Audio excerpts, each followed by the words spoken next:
Hello everyone, welcome to शिक्षा chamber. और आज के इस वीडियो के अंदर हम डिस्कस करने वाले हैं effect of fraud or mistake, जो कि सेक्शन 17 लिमिटेशन एक्ट 1963 के अंदर बता रखा है। इसको देखने से पहले हम कंटेंट्स की बात कर लेते हैं कि आज के लेक्चर में हम कौन कौन सी चीजों को डिस्कस करने वाले हैं। तो सबसे पहले तो हम सेक्शन 17 का इंट्रोडक्शन देखेंगे कि सेक्शन 17 है क्या, वो बात किस बारे में करता है, कहाँ कहाँ एप्लीकेबल होता है, फिर हम वो देखेंगे। और उसके बाद हम देखेंगे कुछ एक्सेप्शंस, और फिर हम देखने वाले हैं उसी के साथ सेक्शन 22 जो कि बात करता है कंटिन्यूइंग ब्रीच ऑफ कॉन्ट्रैक्ट की। तो चलिए देखते हैं सेक्शन 17 से regarding introduction. One principle of limitation act is that where there is no person who could sue or be sued, that the act would not run। हमने जब से limitation act को पढ़ना शुरू किया हमने तब से देखा हुआ है कि लिमिटेशन एक्ट बोल रहा है कि जिस दिन कॉज ऑफ एक्शन अराइज हुआ उसी वक्त से क्या हो जाएगा, आपका जो लिमिटेशन पीरियड है वो रन होना शुरू हो जाएगा। लेकिन हमने उसके अंदर कुछ एक्सेप्शंस भी देखी थी, जैसे सेक्शन 5 जो कि सफिशिएंट कॉज की बात करता था, सेक्शन 4 कि कोर्ट अगर क्लोज है, हॉलीडे है, तो रीओपन होगा नेक्स्ट डे, तब, है ना। और हमने सेक्शन 6, 7, 8 भी तो देखे थे जो कि बात करते थे अगर डिसेबल्ड है पर्सन तो उस केस में क्या होगा। अब हम बोल रहे हैं कि जो मतलब टाइम पीरियड रन हो जाएगा जब से क्या है, कॉज ऑफ एक्शन अराइज हुआ तभी से। लेकिन अगर उस वक्त पर्सन क्या है, डिसेबल्ड है, पर्सन ही नहीं है, प्लेंटिफ ही नहीं है जो कि सूट फाइल कर दे, वो कैपेबल ही नहीं है, उसके एलआरस भी नहीं है, तो उस केस के अंदर क्या तब भी टाइम पीरियड रन होना शुरू हो जाएगा? बिल्कुल भी नहीं। हमें पता है कि लिमिटेशन एक्ट को एक्सरसाइज करने के लिए हमें क्या है, प्लेंटिफ होना बहुत ही जरूरी है, क्योंकि अगर प्लेंटिफ नहीं होगा तो टाइम पीरियड वगैरह इनका कोई मतलब नहीं रह जाता। This means for a complete cause of action to exist, there must be a person in existence capable of suing। मतलब कि क्या है, इसका मतलब यही है कि मतलब cause of action exist हो रहा है तो उसके साथ क्या है, हमारे पास एक capable person भी होना चाहिए जो कि क्या है, sue कर सके अपने rights के लिए, ठीक है, किसी डिफेंडेंट के अगेंस्ट। तो अब हम पढ़ते हैं अपना नेक्स्ट पॉइंट जो बात करते हैं, the period of limitation is specified in the schedule annexed to the limitation act. Limitation act के अंदर स्केड्यूल दे रखे हैं जहां क्या है, हमें लिमिटेशन पीरियड प्रिस्क्राइब्ड किया गया है। However question arises as to what is the position when there is a fraud or mistake. अब हमारे पास ये क्वेश्चन अराइज होता है कि उस सिचुएशन के अंदर क्या होगा जहां फ्रॉड और मिस्टेक है। हमने डिसेबल्ड का भी पढ़ लिया। अब हमारे पास नेक्स्ट क्वेश्चन आता है कि अगर फ्रॉड और मिस्टेक हो गया तो उस केस के अंदर कैसे होगा, क्या टाइम पीरियड तभी से शुरू हो जाएगा, है ना। तो अब इसको देखते हैं। The concern document has been concealed fraudulently. मतलब अगर कंसर्न जो डॉक्यूमेंट है वो भी कंसील कर लिया है प्लेंटिफ से, तो उस केस के अंदर भी क्या उसको, मतलब प्लेंटिफ को तो पता ही नहीं है, उससे को तो डॉक्यूमेंट ही कंसील करके रखा हुआ है, तब भी क्या लिमिटेशन पीरियड शुरू हो जाएगा। तो इन सब का आंसर हमें करता है section 17। In such cases section 17 provides that the time period of limitation would not run until the plaintiff has discovered with due diligence the fraud or the mistake। मतलब क्या है, सेक्शन 17 हमें बताता है कि नहीं नहीं, घबराने वाली बात नहीं है। क्या है कि लिमिटेशन एक्ट के अंदर जो सेक्शन 17 है वो यही बात करता है कि लिमिटेशन पीरियड तभी से शुरू नहीं होगा, रन होना नहीं शुरू होगा जबकि क्या है, किसी फैक्ट्स के अंदर फ्रॉड है या फिर मिस्टेक है किसी डिफेंडेंट ने। इसके अंदर कौन, मतलब क्या सिचुएशंस क्या है। तो जैसे ही हम सेक्शन 17 का क्लोज 1 पढ़ते हैं तो हमें पता चलता है, जो कि बात करता है, the suit or application is based upon the fraud of the defendant or respondent or his agent। और फ्रॉड किसने किया होना चाहिए, वो फ्रॉड किया होना चाहिए या तो डिफेंडेंट ने या फिर रिस्पोंडेंट ने या फिर इन दोनों के एजेंट जो होते हैं आगे रखे हुए होते हैं, उनके थ्रू अगर प्लेंटिफ के साथ क्या हो रहा है, फ्रॉड हो रहा है या फिर मिस्टेक वगैरह वो हो रही है, तो क्या होगा, तब तक लिमिटेशन पीरियड क्या है, शुरू नहीं होगा जब तक कि वो डिस्कवर्ड नहीं कर लेता, प्लेंटिफ की नॉलेज के अंदर नहीं आ जाता वो फ्रॉड या फिर वो मिस्टेक। तो यही बोलता है हमारा सेक्शन 17। अब बढ़ते हैं आगे। Similarly if a document is concealed, जैसे हमने देखा था कि डॉक्यूमेंट कोई कंसील करके रखा हुआ है प्लेंटिफ से, तो उस केस के अंदर क्या होगा, तो उस केस के अंदर भी यही होगा कि जो टाइम है वो रन नहीं होगा जब तक कि प्लेंटिफ क्या है के पास वो कोई ऐसा वे नहीं है कि वो उसको प्रोड्यूस कर दे या फिर कंपेल कर सके उसकी प्रोडक्शन को कोर्ट के अंदर, तब तक क्या है टाइम पीरियड रन नहीं होगा। ठीक है, ये था हमारा सेक्शन 17 का इंट्रो। अब बढ़ते हैं आगे।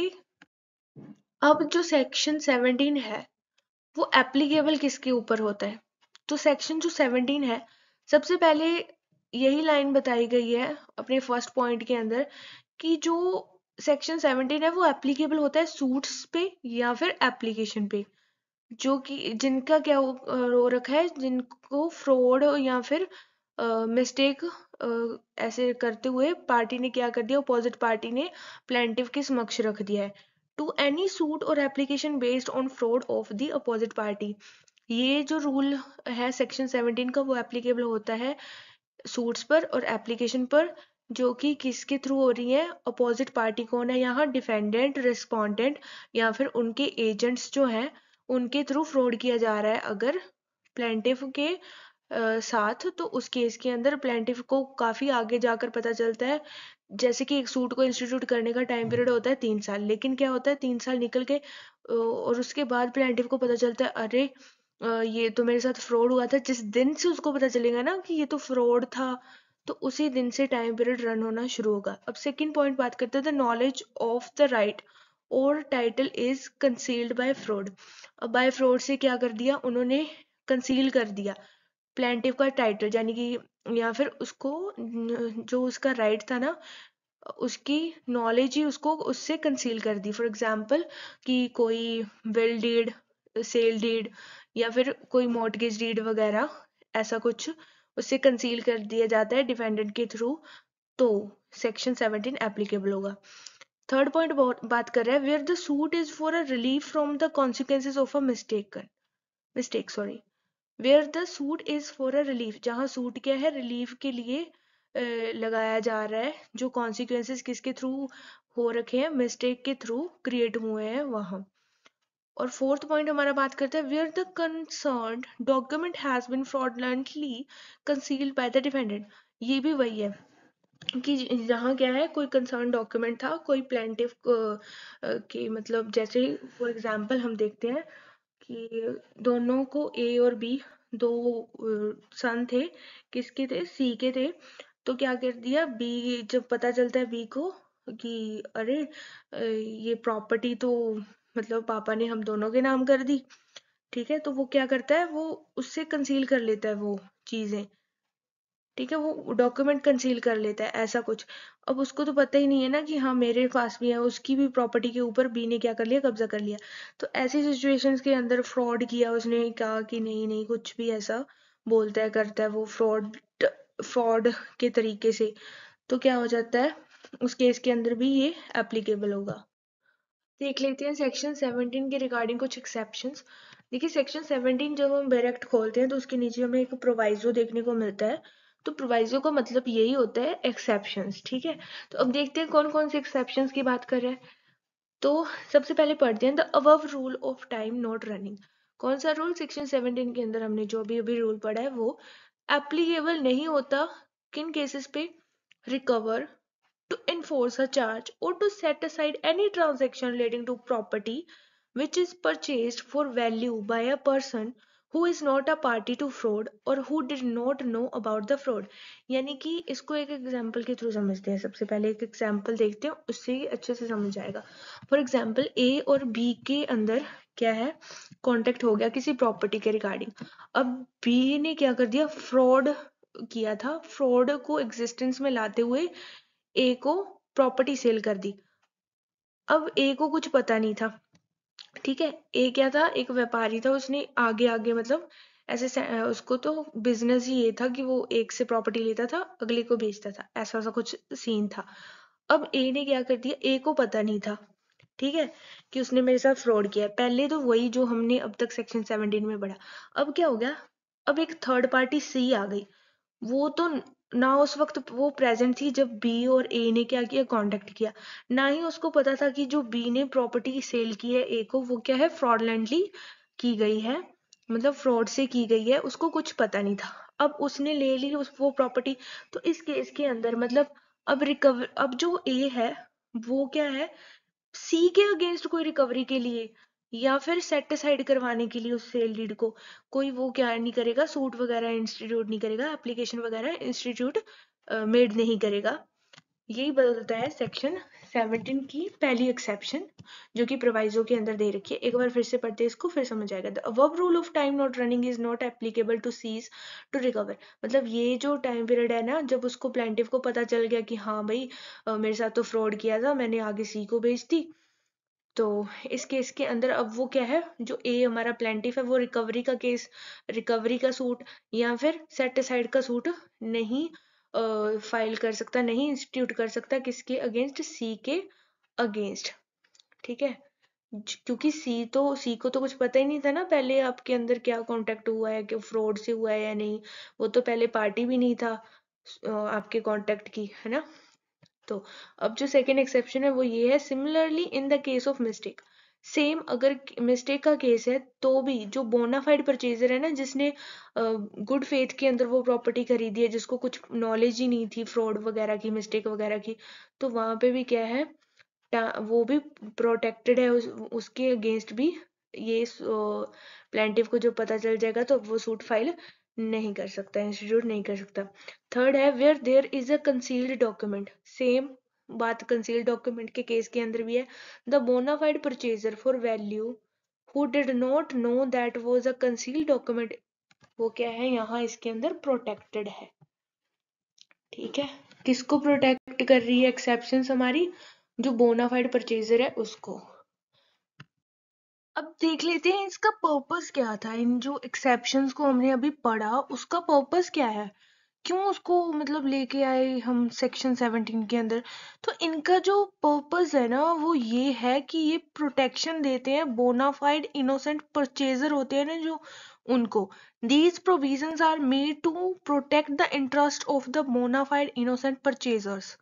अब हम बढ़ते हैं अपने सेक्शन 17 के सबसेक्शन 2 पे, जो कि डील करता है जजमेंट डेटर अगर प्रिवेंट कर देता है प्लेंटिफ को एग्जीक्यूशन ऑफ डिक्री के लिए या फिर ऑर्डर के लिए बाय फोर्स या फिर फ्रॉड, तो उस केस के अंदर क्या होता है, कोर्ट के पास डिस्क्रिशन होती है कि वो क्या कर सकती है, प्लेंटिफ के टाइम पीरियड को एक्सटेंड भी कर सकती। अब हमने यहाँ एक टर्म पढ़ी है जो कि है जजमेंट डेटर। जजमेंट डेटर क्या है, जो वो सीपीसी के अंदर डिफाइन किया गया है। जजमेंट डेटर का मतलब होता है जिसके अगेंस्ट डिक्री क्या है, पास्ट हुई है, वो वाला व्यक्ति क्या होगा यहाँ, जजमेंट डेटर होगा, और जिसके फेवर में हुई है वो होगा जजमेंट होल्डर। लेकिन हमें यहाँ सिर्फ और सिर्फ जजमेंट डेटर को समझना था, तो इसलिए हमने मतलब एक जनरल मीनिंग देखा है कि जजमेंट डेटर क्या होता है। तो यही यहाँ पर लिखा हुआ है सेक्शन 17 के सबसेक्शन 2 के अंदर, कि ये डील करता है in the case of judgment debtor who may prevent the execution of a decree or order within the period of limitation. In such a case, the court may extend the time for the execution of the decree on an application made by the judgment creditor. However, he must file the application within 1 year from the date of discovery of the fraud और दी cessation of force. ये extension कहाँ मिलेगी, जब वो क्या कर रहा है, वो एप्लीकेशन मेड कर रहा है कब, 1 साल के अंदर अंदर, जब उसको फ्रॉड का बारे में पता चला और दूसरा क्या कर दिया, उसको प्रिवेंट कर रहा था जो डिफेंडेड, जब वो छोड़ देता है उसको प्रिवेंट करना, तब से क्या हो जाएगा, अगर तब से लेकर 1 मंथ के अंदर अंदर उसने, सॉरी 1 ईयर के अंदर, वो 1 साल के अंदर अंदर उसने एप्लीकेशन फाइल करनी होती है, वो ये उसी का टाइम पीरियड भी इन्होंने इसी के अंदर दे रखा है, इसी सेक्शन के अंदर दे रखा है।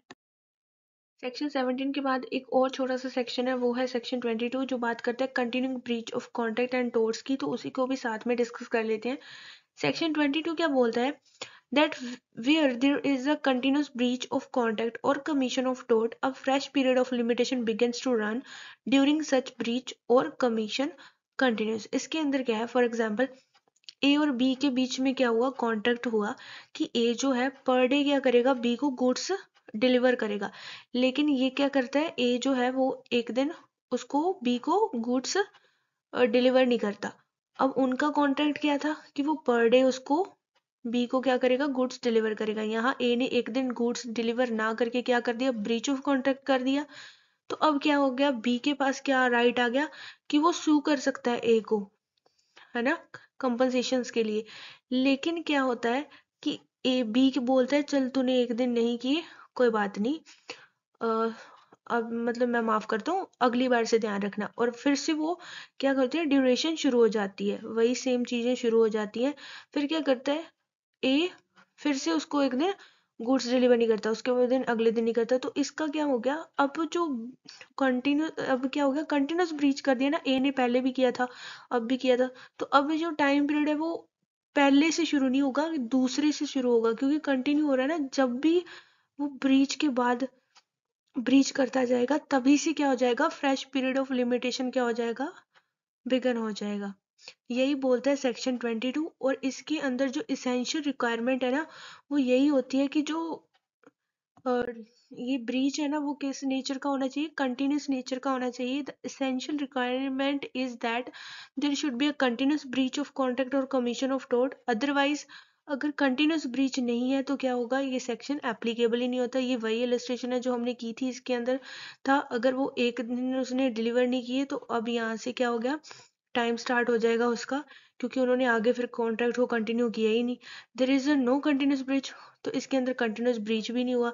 तो यहाँ क्या है, सेक्शन 22 एप्लीकेबल नहीं होता। ए और बी वाली वही इलस्ट्रेशन थी। अब अगर क्या होता है, ये slander, libel, malicious prosecution, false imprisonment, the period of limitation is 1 year from the date of the cause of action. 1 साल का था कॉज ऑफ एक्शन कि अराइज होने तक, लिमिटेशन पीरियड कितना है, 1 साल का है। देयर इज नो कंटिन्यूटी, अगर कंटिन्यूटी नहीं है तो सेक्शन 22 क्या है, एप्लीकेबल नहीं होता यहाँ। अब कॉन्ट्रैक्ट्स के केस के अंदर क्या होगा, in case of contracts there should be continuous breach during the continuous injury and continuous torts to get the fresh period of limitation. वही सेम है, अगर कोई ट्रेसपास कर रहा है या न्यूसेस कर रहा है, उसने एक बार किया, उसके बाद फिर से वो कर रहा है, दूसरी बार तीसरी बार किए ही जा रहा है, तो ये क्या होगा, ये कंटिन्यूड कर रहा है। The period of limitation starts the nuisance and trespass is committed. जब जब से वो करेगा तब से क्या हो जाएगा, एक फ्रेश पीरियड ऑफ लिमिटेशन शुरू हो जाएगा। तो ये था सेक्शन 22 जो कि कंटिन्यूस ब्रीच ऑफ कॉन्ट्रैक्ट और टोर्ट की बात करता था। सेक्शन 17 के अंदर हमने पढ़ा था कि सेक्शन जो 17 है वो 3 चीजें इंक्लूड करता है, फ्रॉड, मिस्टेक और कंसीलमेंट ऑफ डॉक्यूमेंट।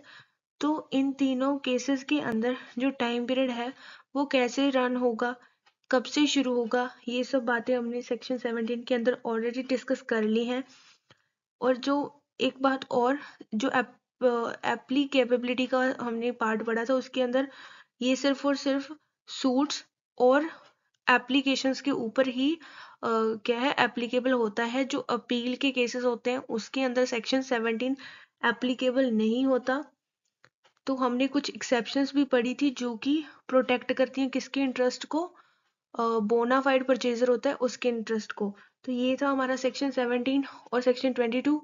बाकी के जितने भी सेक्शन है, सेक्शन 16 तक के हमने डिस्कस कर लिए हैं, जो आपको हमारे चैनल की प्लेलिस्ट के अंदर मिल जाएंगे। आप वहां पर जाकर वो सारे सेक्शंस पढ़ सकते हैं।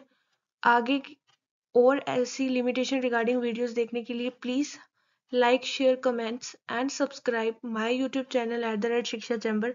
मिलते हैं नेक्स्ट लेक्चर के साथ नेक्स्ट वीडियो में। तब तक के लिए take care guys, bye bye.